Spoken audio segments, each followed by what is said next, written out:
needs no introduction, the Commissioner of the Department of Health, Judy Persichelli. To her right, the Department of Health's Communicable Disease Service Medical Director, Dr. Ed Lifshitz. Great to have you both here.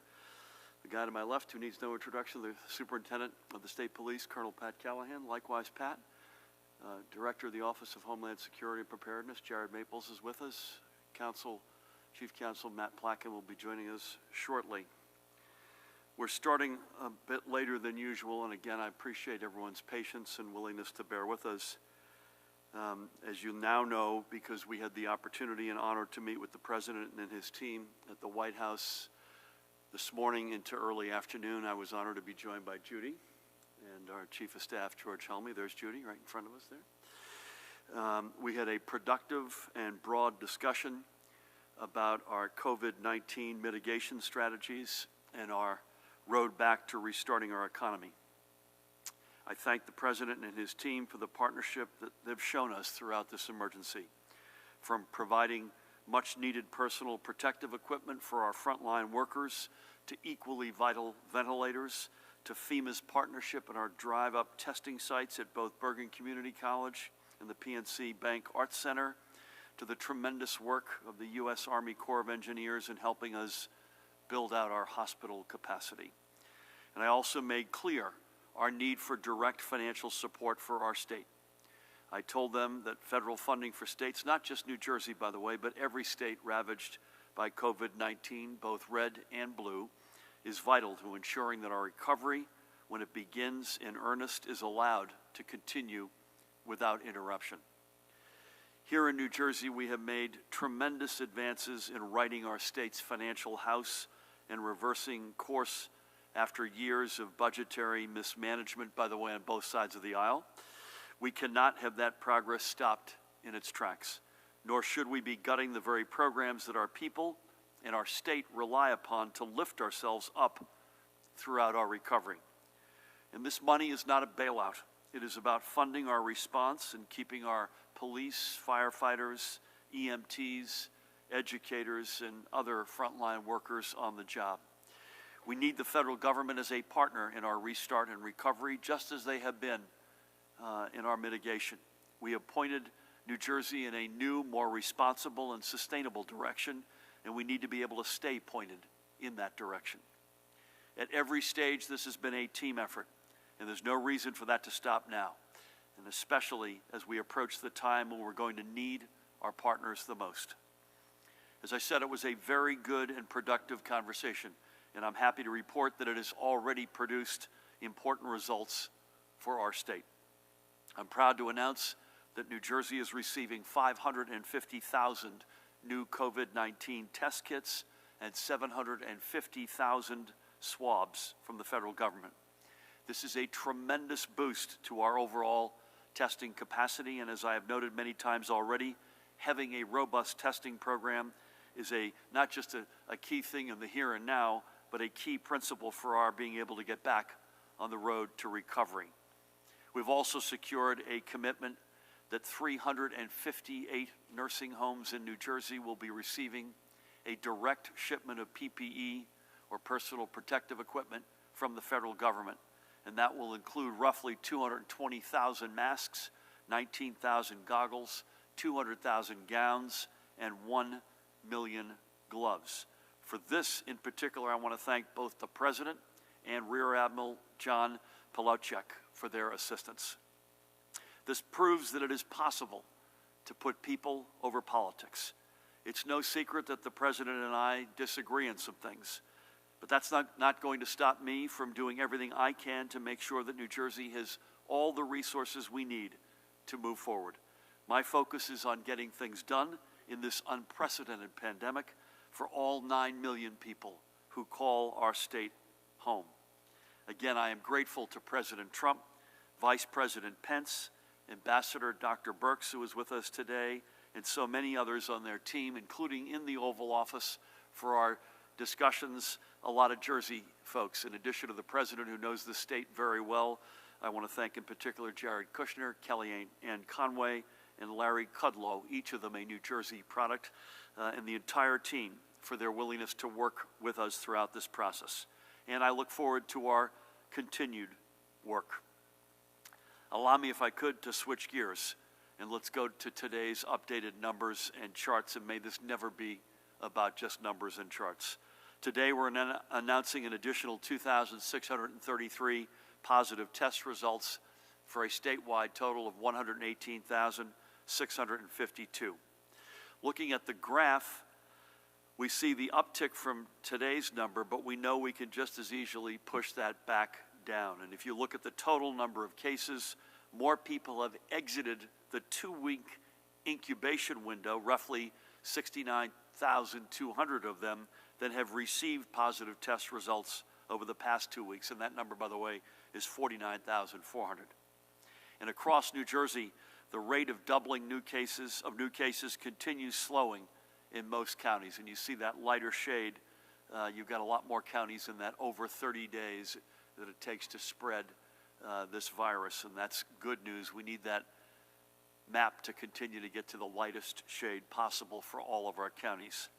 And remember, the southern counties, while the days to doubling may not be as notable as those that are in the central and north, the fact of the matter is those numbers are lower, and the virus, as Judy has reminded us, sort of migrated through the state from north to central and now more so in the south. The only way we can get New Jersey on the road back is if we all continue to practice social distancing over the coming weeks to really bend this curve down and to keep it going down. And let me be perfectly clear, this upcoming weekend with the reopening of our parks and golf courses will be a crucial test. And this is a test that we must pass. And we will be closely monitoring what happens at our parks and on our golf courses to ensure that we pass this test.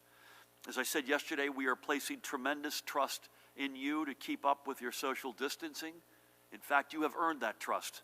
You've done an extraordinary job. But if we see this weekend what we saw that first weekend in April, I will not hesitate to reverse course and close our parks again. That will bring me no joy, by the way. Bring me absolutely no joy, but we'll have no choice. We must be focused. We know that the overwhelming majority of you have taken this to heart and have been doing the right things. Do not let a minority of knuckleheads ruin this. In our healthcare system, as of last night's reporting, as you can see, there were 6,137 patients hospitalized for COVID-19. We continue to see this number decreasing, and that is a very good sign. In just 1 week, in fact, the number of hospitalized patients has dropped by 15%. Our field medical stations reported 50 patients.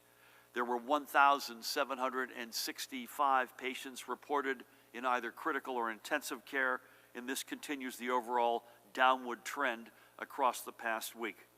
Ventilator use currently stands at 1,271, and this is the lowest that number has been since April 4th.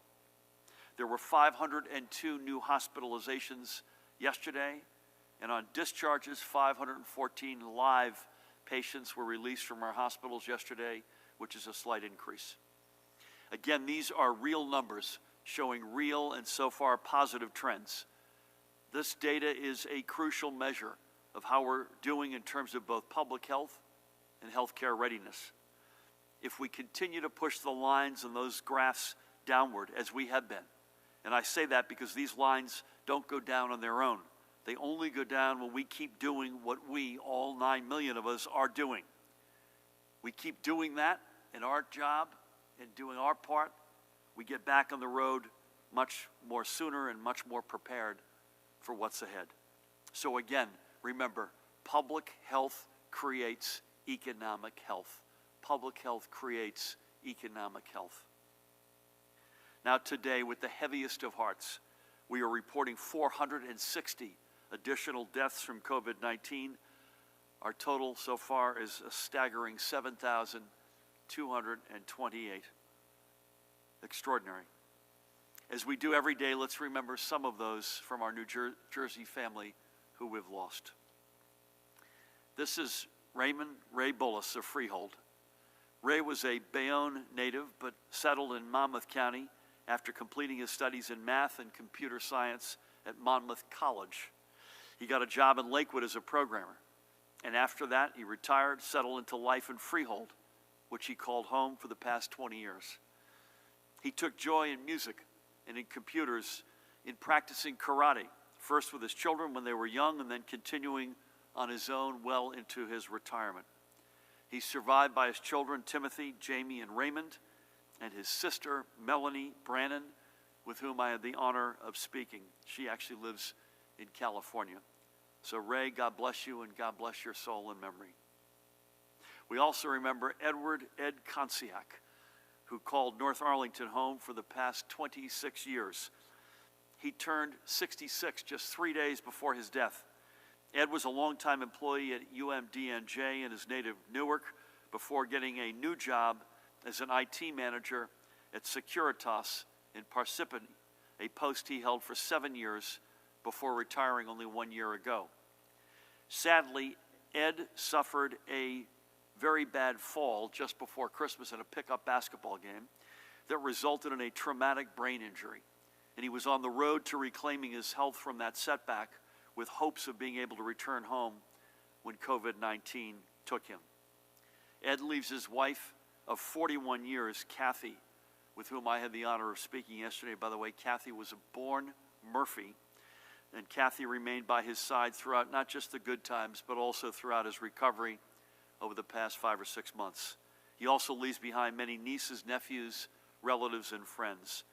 He and they all are in our thoughts and prayers. And by the way, without getting into the privacy and details, Kathy walked me through some of the saga that Ed and she had gone through since last December 20th, and it brought to life the vivid reality that so many are facing with loved ones in long-term care facilities. It was extraordinarily challenging for her and for Ed, and ultimately he passed. And finally, we also remember a giant, Dolores Dockery, who was a champion and role model for countless women living with HIV. Dolores was a leader at the Hyacinth AIDS Foundation, where she worked for the past 15 years, with her most recent service coming at the Hyacinth Health and Wellness Clinic in Newark. Dolores learned she was HIV positive back in 1994 and never allowed that diagnosis to become a stigma. In addition to her work at the Hyacinth AIDS Foundation, she was active in multiple advocacy groups for those living with HIV and quickly garnered a reputation that was recognized both nationally and around the world. She represented North America on the International Steering Committee of the International Community of Women Living with HIV/AIDS. She was a member of numerous boards, councils, and committees, and was the first woman to chair the global network of people living with HIV/AIDS. I spoke with her son, Philip, yesterday.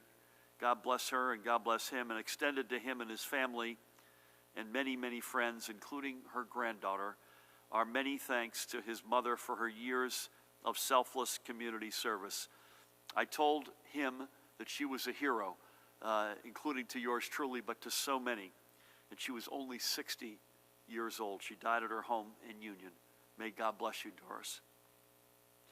The people we remember here every day are the faces of COVID-19. They are not, and they should never be, just seen as numbers on a chart. They were real people who accomplished great things, raised families, and made a difference in the world around them. And it is for them that we will continue this fight, and that we will win this fight.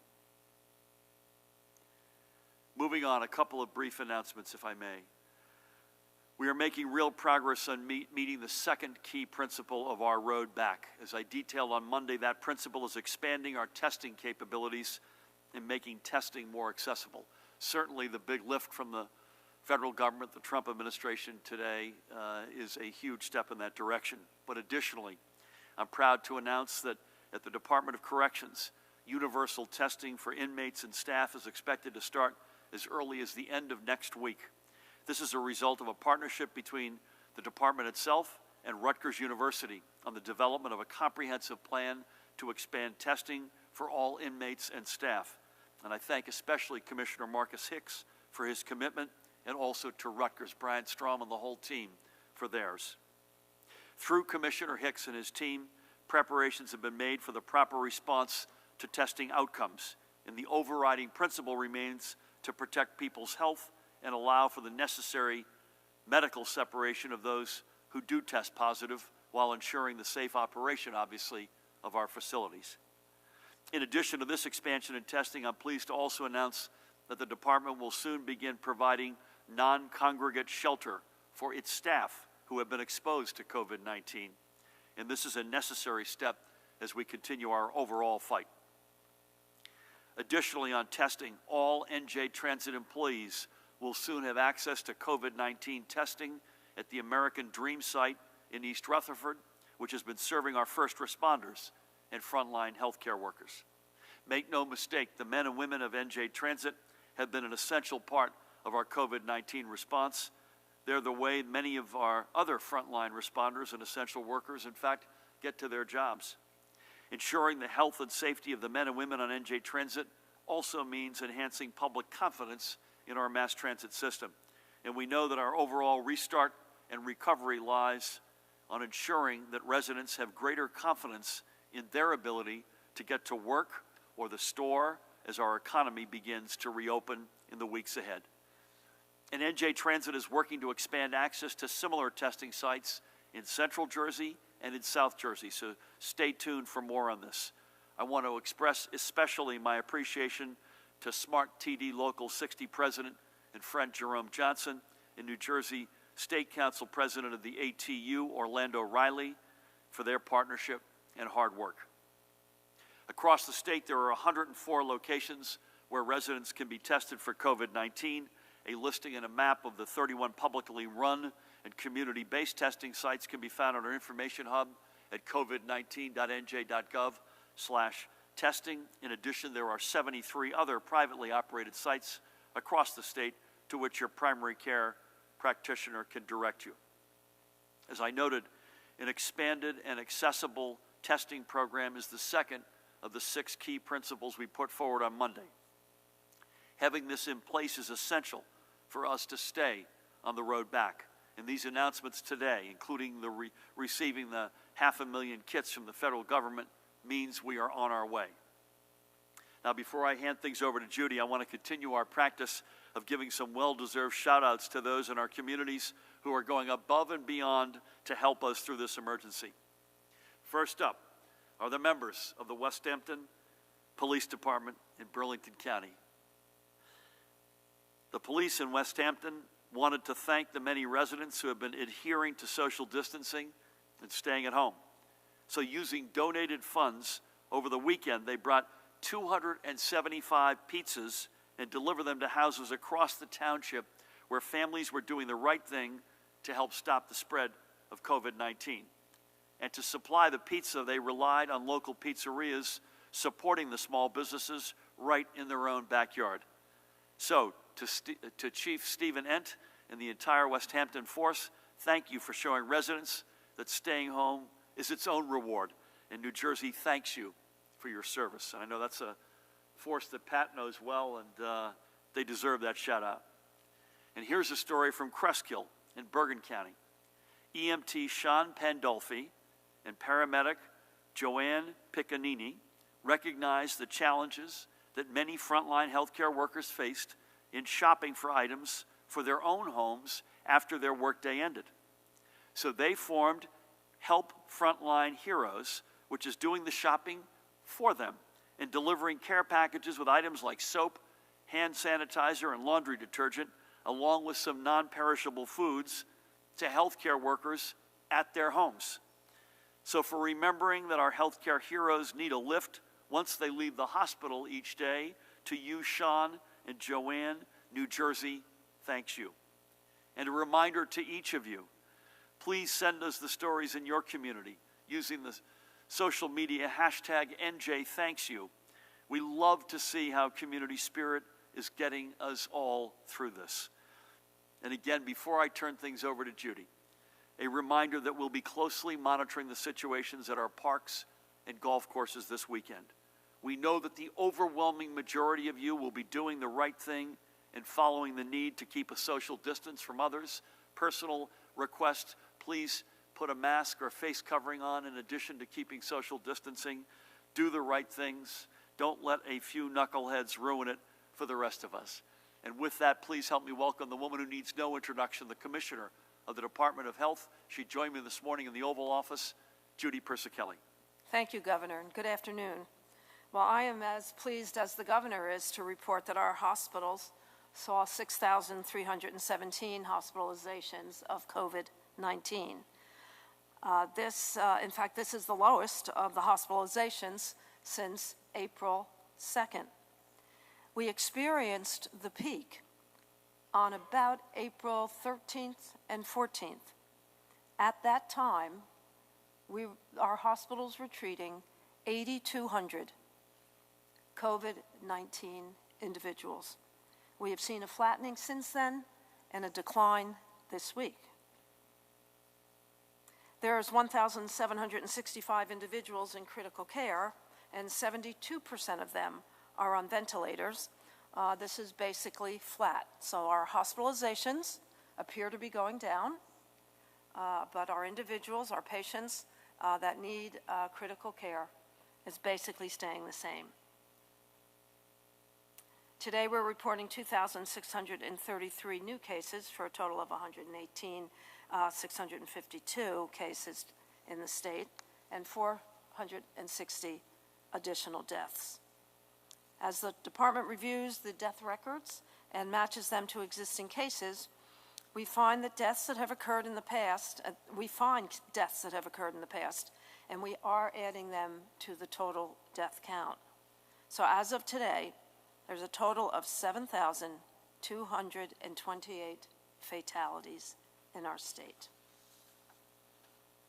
When we look at the hospitalizations, it's important to note that the northern hospitals are reporting available capacity, both in intensive care and also in medical surgical beds. However, the central region is still feeling a bit stressed by hospitalizations, and the southern region is actually seeing increases. As we look at the deaths, the breakdown by race and ethnicity is as follows: white, 52.5, black, 19.7, Hispanic, 17.3, Asian, 5.3, and other, 5.2. There are 497 long-term care facilities in the state now that are reporting COVID-19 cases, for a total of 18,533 COVID-19 cases in these facilities. The survey team has been out and surveyed 54 one specialty hospital, 54 total, one specialty hospital, one dementia care home, several assisted living, I think it looks like 5, and the addition, long-term care, or what we would call nursing homes. These are focused infection control surveys looking at staffing, availability of PPE, and the capacity of the organization to cohort their residents. At the state veterans homes, among a census of 700 residents, there have been 275 residents that tested positive. And sadly, they're reporting 4 additional deaths, for a total of 108 deaths of our veterans. At our state psychiatric hospitals, 160 patients have tested positive, and there have been 9 deaths among patients from a census of 1,257, and that has remained the same for the last several days. According to our lab data of the laboratory sending us COVID-19 results, 222,241 individuals have been tested. 92,975 have tested positive, for a positivity rate of 41.83%. So that concludes my daily report, and as always, stay connected, stay safe, and stay healthy. Thank you. Judy, thank you, and thank you for all, including representing us so extraordinarily well this morning at the White House. A couple of quick things. That positivity number is as low. That's a cumulative number, as Ed reminds us. Mm-hmm. That's since the beginning. Again, this is an overwhelmingly symptomatic group, and that's the lowest it's been in a while. Mm-hmm.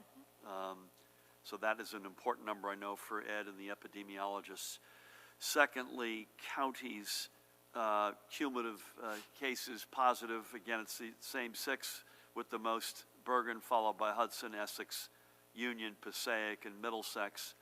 However, the new cases that we're reporting give a little bit more texture in the migration piece of this. It's Middlesex and Passaic literally tied, followed by Hudson, Essex, Union, and Mercer. We discussed Mercer earlier today. That's the first time. That's the overnight testing. Lastly, Dan Bryant, can I ask you a favor?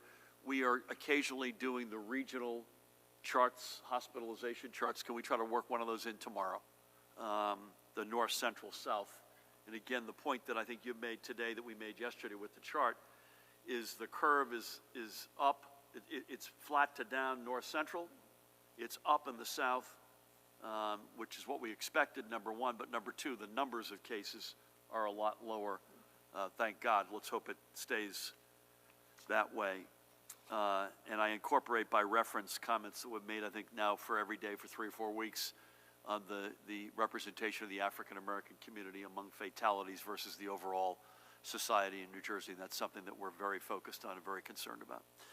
With that, Pat Callahan, great to have you with us. Thank you for your leadership. Anything on compliance, PPE, infrastructure, or other matters? Thank you. Thank you, Governor. Good afternoon, everyone. With regards to last night's compliance, overnight compliance, Newark issued 49 EO violation citations. In West Deptford, a woman who was taken to a crisis center for evaluation spit in an officer's face. In Mount Ephraim, repeated reports of a convenience store operator not wearing his mask. Both the owner and an employee were cited for that. In Irvington, a furniture store, which had been cited 5 days ago for operating a non-essential business, was cited once again last night. In Passaic, the owner of a massage parlor was cited for staying open as a non-essential business. In Laurel Springs, a subject entered a convenience store, refused to wear a mask. Police responded and issued a summons citation to that subject. In Elizabeth, a large crowd had gathered at a liquor store and were found to be gambling inside, which was in violation of the executive order. And 9 subjects were cited there. And in Lakewood, 1 subject was cited for operating a non-essential business. And just on 2 points, if I may, Governor. One is we have our ROC personnel monitoring the complaints on COVID-19, and we've seen an uptick on the reports on non-essential construction operating out there. And we are, I would say, well beyond the point to safely secure those non-essential sites, which was outlined in the governor's executive order with regards to that. So I just ask that for those, 1, who are operating at non-essential sites should not be, and 2, those that see that and report it can go to covid19.nj.gov, where we have our troopers up at the ROC analyzing and assessing those complaints that come in on non-essential construction. And lastly, I just wanted to point out that tomorrow will mark the 50th day of the State Emergency Operations Center being activated. 7 days a week, the men and women across federal, state, county, and municipal agencies dedicated solely to keeping the citizens in New Jersey safe. I think at the beginning of this, New Jersey OEM was thrust into a role that wasn't really traditional, but if you think about it, just from hospital build-outs, FMS sites, mortuary affairs, testing, PPE, procurement. It is really something to be a part of, and I just thought I'd take 30 seconds to recognize them, because they don't do it to be mentioned at one of these. They do it because they care about all 9 million residents in New Jersey, and it is something that is not lost on me, and it's humbling to be in that inside of that ROC every day and watch them do it. Right up to the 3, Norma, Celeste, and Lewis, who do the cleaning at the ROC. 7 days a week, they are there before me and they leave after me, and they're keeping everybody who's involved in this response and recovery safe and healthy, and I just wanted to mention that, Governor. Pat, richly deserved. We're going to be over here, Matt. Richly deserved. A couple of quick things. We did a roll call, an honor roll call of some of the communications and IT folks. Dan, we should at some point do a roll call of the state, federal, county, and municipal folks who are making the show go at the Rock, and it's all under your leadership, so hats off to you. Secondly, I don't think we've got a VTC on the books for tomorrow with the White House, to the best of my knowledge, unless Dan tells me otherwise. So I think we'll be together, unless you hear otherwise, tomorrow at 1 p.m. here and Saturday at 1 p.m. here. And so Dan is looking at his machine right now to confirm that. Something tells me I got that wrong, unless you hear otherwise. We started late today. Tomorrow is a different time. 2:30, that's my bad. Tomorrow is 2:30. Apologies. Tomorrow, 2:30, Saturday is at 1 o'clock. We started late today. We're going to start questions. I'd ask you to keep it pretty short today, folks, if you could bear with us. I promise you, if we don't get to you, Dan and team will follow up with you. Matt Placken, as advertised earlier, has joined us. Ma'am, we're going to start with you. Yes, Governor. Stephanie Fonan. I'm with Tap Into Barnegat Waretown.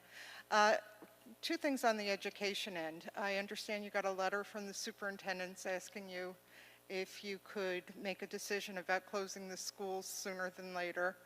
And the second part of that is Governor Cuomo apparently waived the 180-day school requirement and is leaving it up to the districts. Would you consider that at all? Okay. Is that it? Yeah. The answer is we've promised that.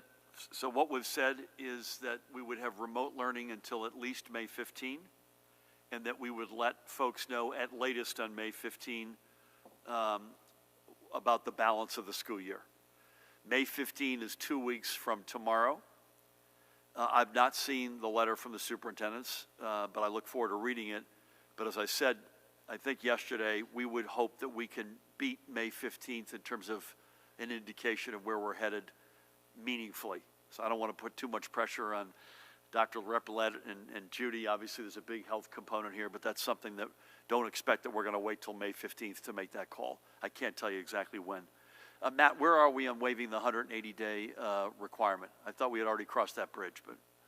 So we took administrative action, and then you signed legislation saying that the days for where schools are doing distance learning count toward the 180-day requirement. We have not considered waiving it in its own right, and I'd have to review what Governor Cuomo did.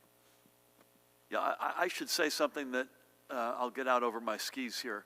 There's no announcement on education which envisions a shorter school year, to the best of my knowledge, with the exception of possibly spending some of the snow days that weren't used. So we're not going to shorten the school year. The only question is it going to be remote or physical? And so we'll come back to you as soon as we know. Thank you so much. Sir. Good afternoon, Governor. Phil Andrews, New Jersey News Network. You were sent a letter by the New Jersey AARP regarding family members who have members in some of these nursing homes, and they're concerned about not being able to get in contact with those nursing homes to find out what is going on.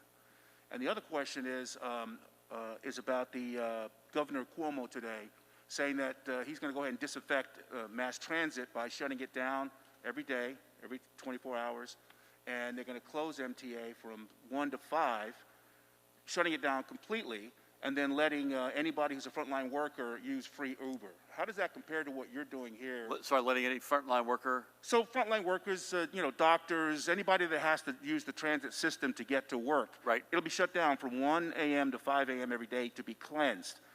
He's offering, or the state of New York is offering, free Uber services. I was just wondering how his plan differs from the plan that you guys implemented with SEPTA when you guys decided to start disinfecting all that transit. I'll give some quick thoughts on each, and then I'm going to ask Judy to come in behind me on nursing homes, and maybe Matt, you may want to comment on NJ Transit. The lack of communication is deeply troubling and frustrating, and these are life and death situations to many. I don't want to get into the details of a situation I referenced earlier of a guy who's no longer with us, but a big part of the discussion I had about his situation, his past number of months, and again, in his situation, it wasn't COVID related, was ultimately that's what did kill him, but it was an enormous amount of frustration and anxiety about lack of communication, and it is it is an uneven reality, and it's completely unacceptable. And we have let both operators know that directly, as well as the association that represents them. And we expect more and better. Are there good apples in this? Yes, there are. There are operators who have been consistently doing the right thing, and we applaud them. But unfortunately, there's been a disproportionate amount of folks who have kept loved ones in the dark, and it's inexcusable.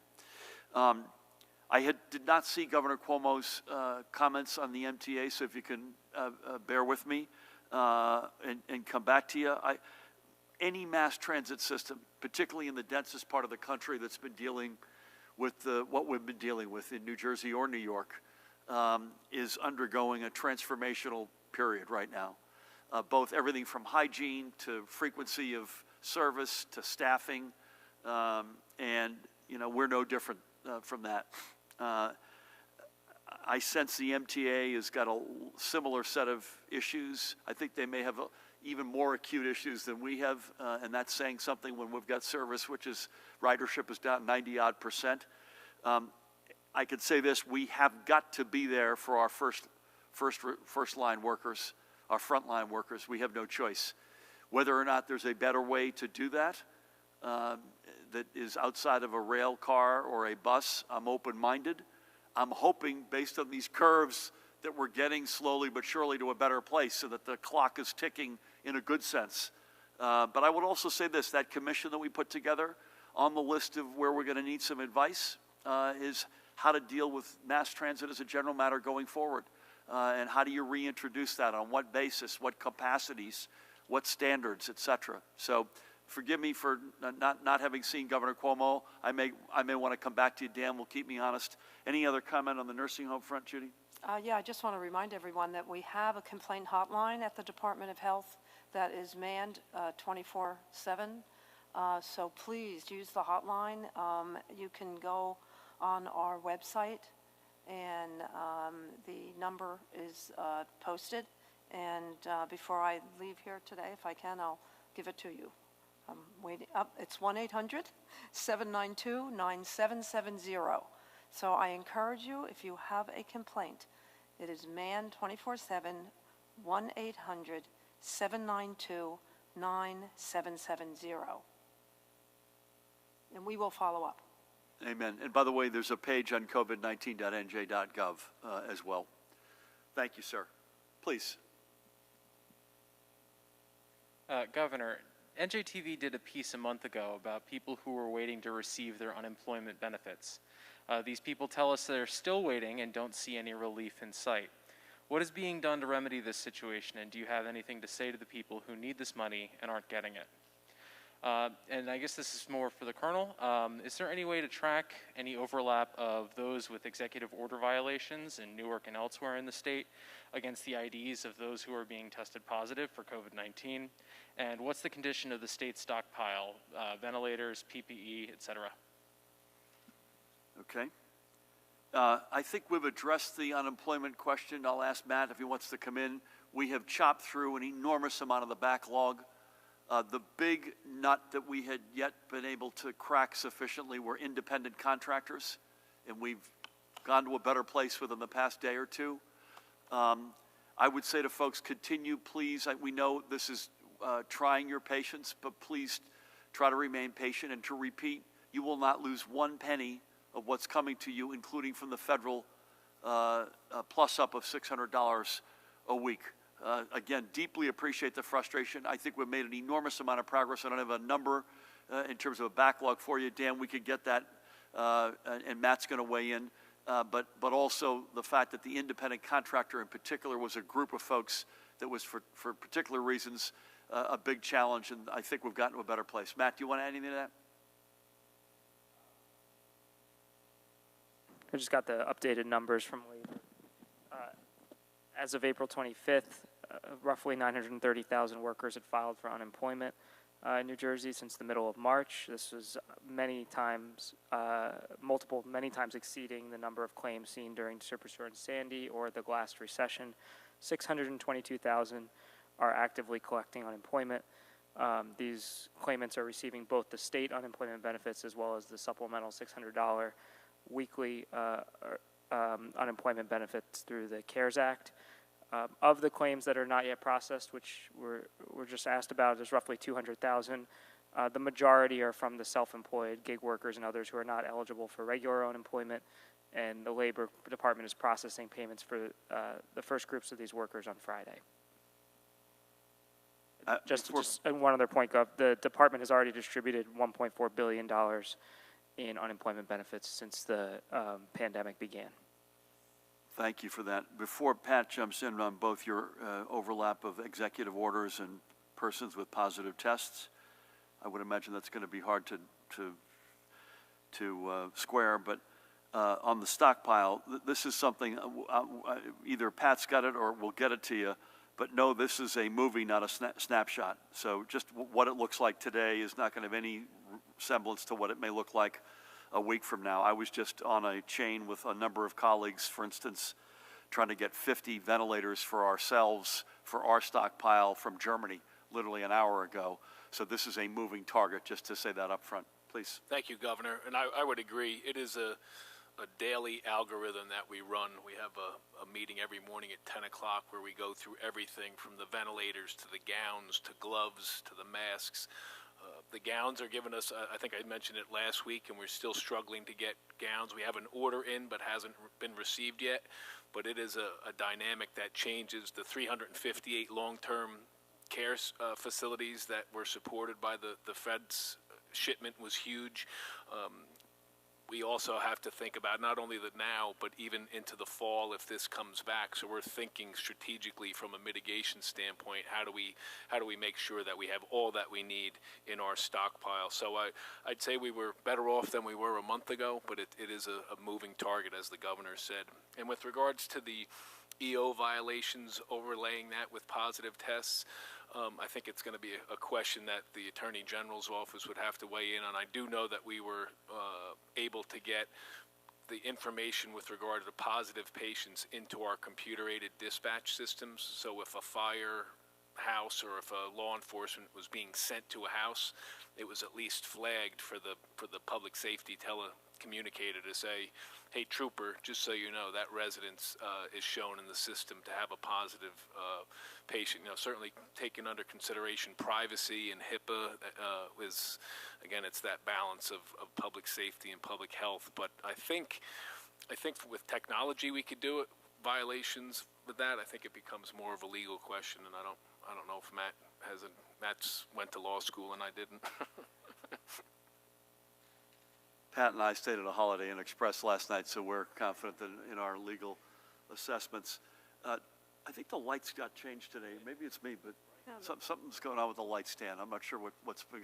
I feel like we're opening on Broadway here. Anybody back there? I can't see terribly well. Okay, sir, do you have a question? Yes.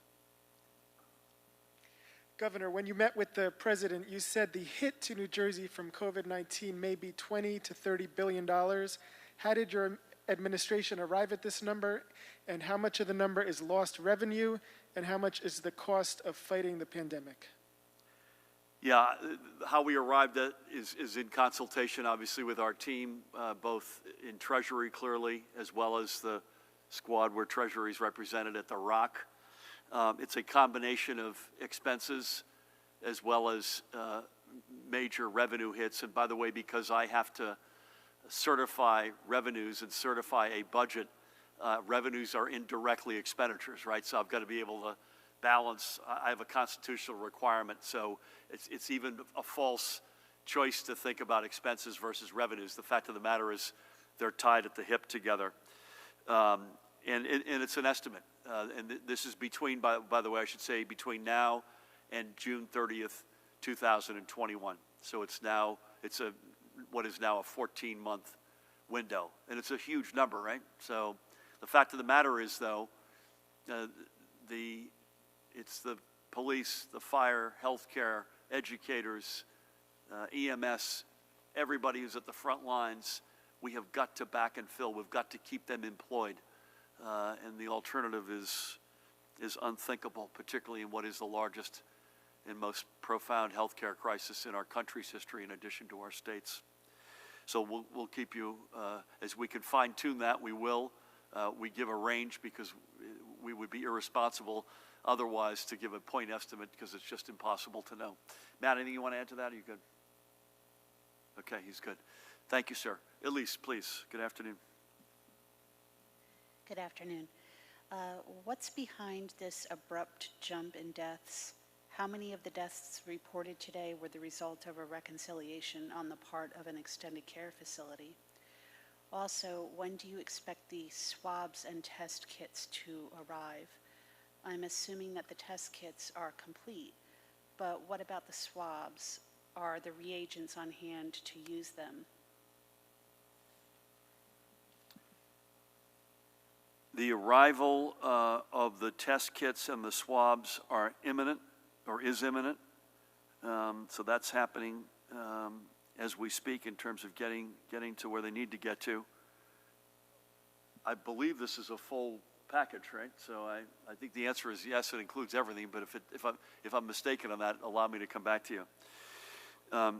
Judy, any comment on the or Ed, that this is I just by giving the number earlier didn't give the proper context that, as you rightfully point out, this is the single biggest day that we've had. And again, we've said this before. This isn't everyone who's passed since we were last together in this hall. This is a multi-day reality, but it is a very sobering number. Ed, do you want to jump in? Thank you. And I want to say just a few things about the deaths overall. And the first is that, remember, this is a very backward-looking indicator, meaning if everything goes as smoothly as it can from the time that somebody's actually infected until we would know and confirm that person as having died is going to be a matter of a couple to 3 weeks, no matter what. Specifically, as far as what you're asking about today, a lot of this jump is going back and being able to essentially correlate between different databases and enter it into the systems. So I don't have the exact breakdown in front of me as to how many actually passed away in the last couple of days compared to a further time ago. However, a significant number of those people did. So today was an unusual jump due to essentially catching up with some of that data that's coming in. It's also, Elise, an unusual jump for this time of the week. So you've heard us say before that Sunday, Mondays tend to be lower numbers, and then they get caught up on Tuesday. It's particularly sobering that this is now Thursday and that's happening. We'll come back to you if there's any incompleteness. Dan, help me out on what we need in terms of raw material, but assume, unless you hear otherwise from us, we now have what we need. Exactly how that gets deployed, stay close on that front. The plan is imminently being developed. Let's stay in the back and then we'll come down front, please. Hey, Governor, it's Mike Catalini from the Mike, AP. I didn't recognize you. How are you? Good, sir, thanks. I just wanted to ask, so the 550,000 test kits and the 750,000 swabs, is that part of how you will be able to double the testing in the state? And also, was there anything that you asked the president where he just said, no, I'm sorry, I can't do that? And then finally, on your commandeering executive order, can you say whether that power has been used at all, and if so, specifically on what, and the details about what has been commandeered and when? Thanks. Mike, sorry, the question on the 550,000, the 750,000 again was what? Well, is that how you're going to get to doubling the Oh, sorry, tests? yeah. Is that the Yes. how? So our objective is to at least double testing capacity and capabilities by the end of May, and this is a huge step in that direction, yes. There are other steps being pursued. I mentioned Rutgers earlier in Department of Corrections, but this is a huge element of our strategy. To the very best of my knowledge and recollection, including today, nothing that we have raised with the president personally or with his team has been outright heck no. And others will correct me if I'm wrong, but no one has said to us heck no. Now, we had a good discussion, including historical, where we are and where we want to be in terms of our finances, but it was a very constructive discussion. But the answer is no. To the best of my knowledge, to the best of my recollection, I can't think. We didn't necessarily always get the amount that we asked for as it relates to, say, ventilators or PPE, but we ultimately got at least some of what we asked for at every step of the way. And by the way, today, you've asked, a couple of you have asked about the swabs and the test kits, which is a huge, I mean, I'm not sure any other state has gotten this out of the administration. So we, again, thank them. But the PPE that is being shipped, overseen by the Admiral directly to nursing homes is another big ask and a big response to that ask. Pat, what have you been commandeering lately? We have not commandeered one item that was registered from the front end of this, so thankfully we didn't have to do that at this juncture. And that's a statement, by the way, in fairness, also about compliance. So hats off to the say the elective surgery places and the dentists who stood up and said, you know what, you don't have to come get it from us. We will offer this up in the spirit of this is a crisis and of doing the right thing. So thank you. Let's go to Matt and then Dustin. Hi, Governor. Sticking to unemployment for a moment, I'm curious if you could give any update on the enhancements that were made at the Department of Labor, things like extra laptops being distributed, expanded hours, and more staff. Any update on that and any plans for additional enhancements? A colleague would like to know if people with developmental disabilities living in community housing would get universal testing like those people in developmental centers, and whether or not the National Guard officers would be sent to nursing homes. And maybe just one quick follow-up on this additional testing that you're announcing. Are you able to put into perspective, we said that we're doing between 7,000 and 9,000 tests a day. Are you able to put into perspective that number now once we get all these tests and it's up and running, or is it premature? Yeah, let me give a quick answer here and on some of this, and then we're going to, I think, get back to you at least on part of it. Just to keep where I've been on the testing, it will at least double what we are now, and I think we're closer to 9 than we are to 7. So just assume that this will get us to pick a number at least to 20,000 tests a day. And if someone disagrees with that, they'll come back to me. We are actively and have actively looked at National Guard in the nursing homes. I've got nothing new on that at the moment, but that is something that is under and has been under active consideration. I'll go back to the top. Unemployment, you're asking, Matt, what additional resources do we put in to deal with the surge? Yeah. Yeah, well, they definitely followed through. I just don't know what the math is. Do you happen to know body count or boots on the ground and or computers, laptops? We'd have to follow up with you, Matt. We'll come back to you on that, if that's okay. And then, Judy, the developmental disabilities question that Matt asked. Yeah, my understanding is we're going to do universal testing, not only in the homes, but in any of the congregate living or group homes. Today, at the end of the day, the coronavirus task force, which was promulgated by the governor, we have our meeting, and there will be a report on that, so perhaps I could give you more color on it tomorrow. Thank you. Dustin, you'll bat cleanup for us. Good afternoon. Thanks. Good afternoon. On the federal funding piece, the president really didn't sound very enthusiastic about it today and said that's a tough question. Did he say anything in private that gives any indication of stronger support from him? And will you rule out cutting or delaying pension payments to balance the budget? And I just have two questions from the Philadelphia Inquirer. New Jersey ordered funeral homes to have closed casket ceremonies, which obviously causes families an emotional toll since they can't see loved ones before burial or cremation.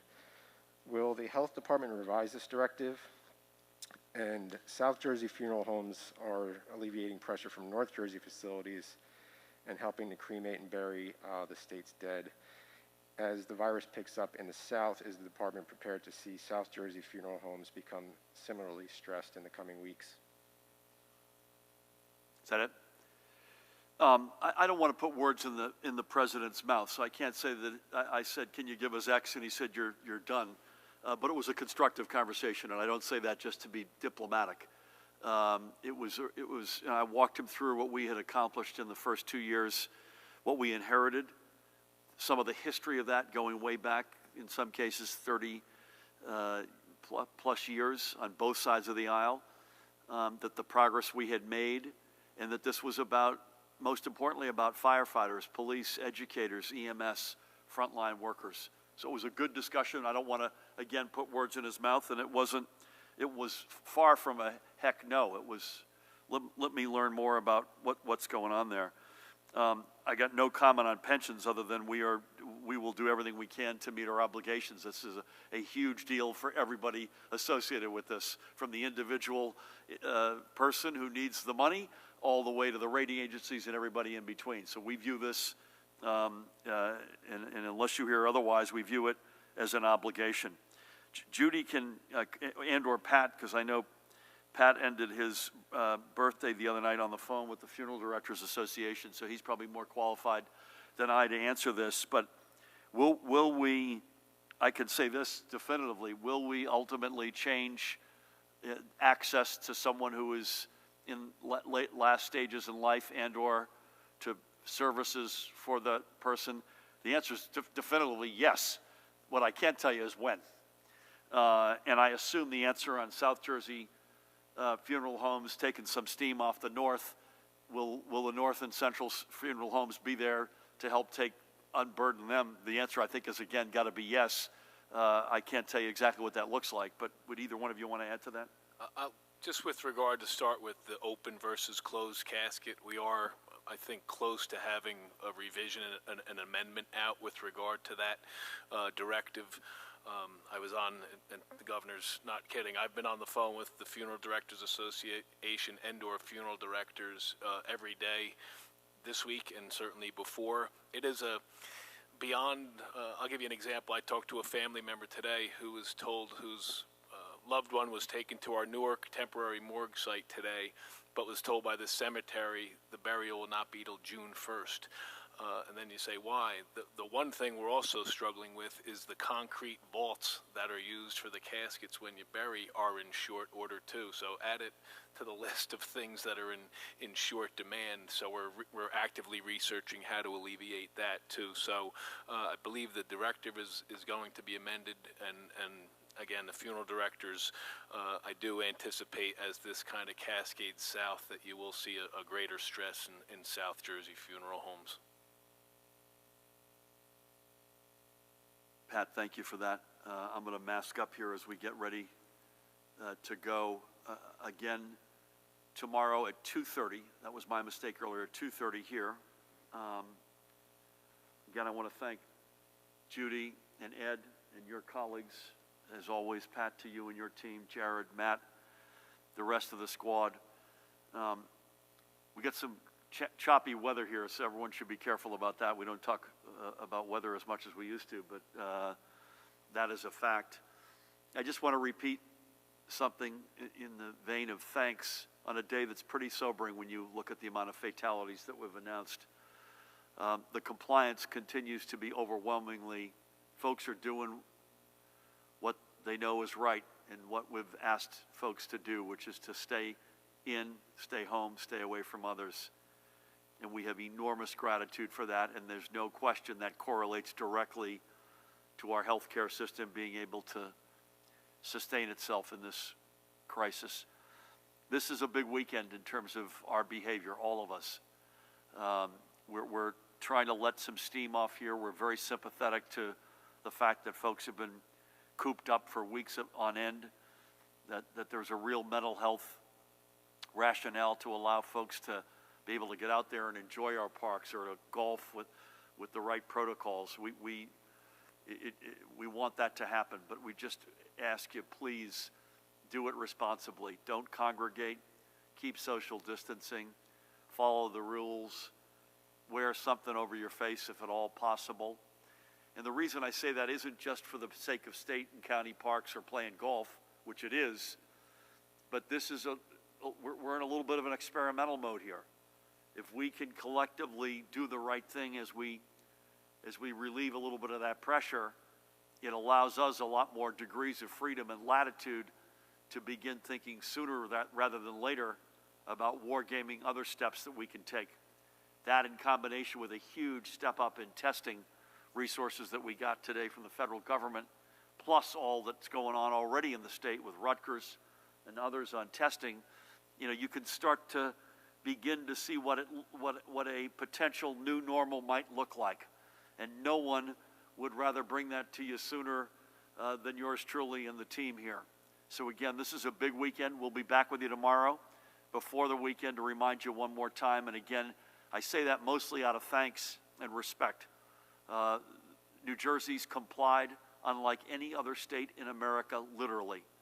We just need you to keep at it. God bless you all. We'll see you tomorrow.